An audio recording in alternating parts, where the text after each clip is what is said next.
কিছুদিন আগে হচ্ছে লিঙ্কডইনে আমাকে একজন টেক্সট করছে যে সে ডিবিএম এ ফার্স্ট ইয়ারে পড়ে, সে কিভাবে হচ্ছে দেশের বাইরে যাওয়ার প্রিপারেশন নেবে।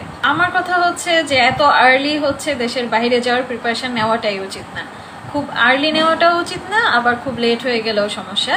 কিন্তু ফার্স্ট ইয়ারে এসে হচ্ছে দেশের বাইরে যাওয়ার প্রিপারেশন নেওয়ার আমি কোনো দরকার মনে করি না।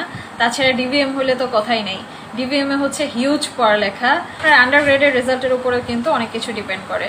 তো আমার মনে হয় যে এত আর্লি হচ্ছে দেশের বাইরে যাওয়ার প্রিপারেশন নেওয়ার কোনো দরকার নেই। আপাতত হচ্ছে একাডেমিকের উপরেই ফোকাস করাটা খুব জরুরি। সিজিপিএটা হচ্ছে একটু ব্যালেন্স রাখার চেষ্টা করবেন, কারণ যখন হচ্ছে আপনি দেশের বাইরে অ্যাপ্লাই করবেন তখন যেন এটা একটা পজিটিভ পয়েন্ট হিসেবে থাকে।